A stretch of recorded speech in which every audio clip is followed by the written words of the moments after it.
మా హీరో పవన్ కళ్యాణ్ గారు రచ్చ ఆడియో ఫంక్షన్ రాలేదు, ఊళ్ళో ఉండి రాలేదు అని రకరకాల కథనాలు రాయటం, అలాగే మా డైరెక్టర్ గారు ట్వీట్ చేశారు రేపటి నుంచి క్లైమాక్స్ అని. ఆయన ఊళ్ళో ఉండి రావటం ఏంటి, ఇట్లాంటి ఊహాగానాలు తెలియకో రాయటం జరిగింది. దాన్ని మేము తీవ్రంగా ఖండిస్తున్నాం. ఆ రోజు జరిగిందంతా ఇప్పుడు మా డైరెక్టర్ గారు చెప్తారు. మీకు 12th నుంచి మేము క్లైమాక్స్ ప్లాన్ చేసుకున్నాం. ఆ వివరాలని డైరెక్టర్ గారు మీకు చెప్తారు.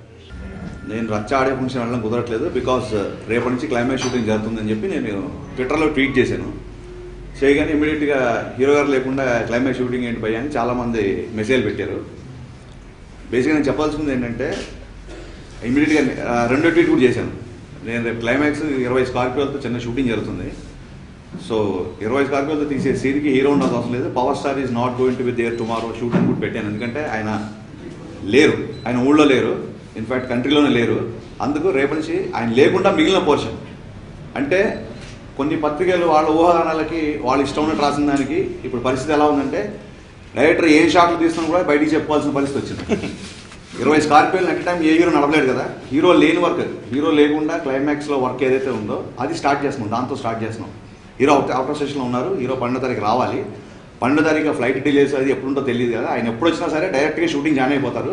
ఎందుకంటే షూటింగ్ ఆల్రెడీ మేము స్టార్ట్ చేస్తున్నాం కాబట్టి అన్న ఉద్దేశంతో ఐఎమ్ మిస్సింగ్ అని ఇమ్మీడియట్గా ఆ ట్వీట్ కూడా పెట్టాను. ఆ ట్వీట్ గురించి రాయకుండా కేవలం కాంట్రవర్సీకి ఒక తెరతాలన్నట్టుగా రేపు క్లైమాక్స్ షూట్ చేస్తున్నాను దాన్ని హైలైట్ చేస్తూ కొన్ని పత్రికలు రాశారని తెలిసింది. సరే, 1-2 పత్రికలు రాసినంత మాత్రాన మేము మీడియాని కానీ ఏ పత్రికని తప్పుపట్టలేదు. మీడియా ఎంత స్వచ్ఛంగా ఉంటుంది, ఎంత నిష్పక్షపాతంగా ఉంటుందో మాకు తెలుసు, ఎంత పవర్ఫుల్ కూడా తెలుసు. అందుకే అదే మీడియా ద్వారా మేము చెప్పాల్సింది ఏంటంటే 11వ తారీఖు నాడు పవర్ స్టార్ గారు ఇక్కడ లేరు. ఆయన లేని వరకు క్లైమాక్స్లో ఉంటుంది. అందరూ సినిమాలు చూస్తుంటారు, నాకు తెలుసు. ఒక స్కార్పియో చేసి జరగాలి, ఆ చేసికి పవర్ స్టార్ ఉండాల్సిన అవసరం లేదు. సో నేను ఆ వర్క్ స్టార్ట్ చేస్తాను, ఐ మిస్సింగ్ ఆడియో ఫంక్షన్ అని చెప్పి నేను ట్వీట్ చేశాను. దాన్ని ఇంకా ఎవరికి అనుగుణంగా వాళ్ళు, ఎవరికి తగ్గట్టుగా వాళ్ళు విపరీత ధోరణితో రాశారు. సరే, అలా రాసిన వాళ్ళకి క్లారిఫై చేయడం కానీ ఇలా ఇచ్చుకుంటూ పోవడం కానీ ఇక్కడ మా ఉద్దేశం కాదు. అలాంటి ఊహాగానాలకి, అలాంటి రూమర్స్కి దయచేసి మెగా ఫ్యాన్స్ మొత్తం అలాంటి వాటిని ఖండించాలని మనస్ఫూర్తిగా కోరుకుంటున్నాను. వరుసగా సమ్మర్లో మొన్న రిలీజ్ చేసిన గబ్బర్ సింగ్ టీజర్కి అనూహ్యమైన స్పందన లభించింది. మీ అందరి ఆదరాభిమానాలు, ఆశీర్వాదాలు వచ్చాయి. Very thankful to you. ఇంటర్నెట్లో విపరీతమైన మెసేజ్లు, విపరీతమైన ఈమెయిల్స్ వస్తున్నాయి నాకు, మా ప్రొడ్యూసర్కి. అలాగే ప్రతి సెంటర్లో మొన్న రిలీజ్ అయిన రచ్చ ఆడియో మోగిపోతుంది. రచ్చ టైటిల్ సాంగ్ అయితే మైండ్ బ్లోయింగ్ రెస్పాన్స్ వస్తుంది. నెక్స్ట్ అలాగే మళ్ళీ అల్లు అర్జున్ సినిమా ఉంది.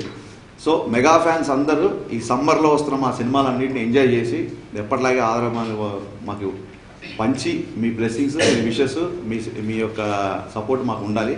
దయచేసి ఎవరు ఎందుకు ఇలాంటి రూమర్స్ స్ప్రెడ్ చేస్తారో తెలీదు. ఇలా వరుసగా మన సినిమాలు వస్తున్నప్పుడు రూమర్స్ స్ప్రెడ్ చేయడం ద్వారా ఎవరికి ఎలా ఉంటుందో కూడా మాకు ఊహించే టైం కూడా లేదు. దయచేసి మీ అందరికీ రిక్వెస్ట్ చేసేది ఏంటంటే మీడియా తరఫున ఎవరో ఏదో అన్నారని చెప్పి దాన్ని మీరు సీరియస్గా తీసుకోకండి. అలాంటి వాటికి మీరు ప్రాముఖ్యత ఇవ్వకండి. మీరు కనుక అలాంటి రూమర్స్ సీరియస్గా తీసుకుంటే వాటికి ప్రాముఖ్యత ఇచ్చిన వాళ్ళం అవుతాం మనమే. సో దయచేసి అలాంటివన్నీ పక్కన పెట్టండి.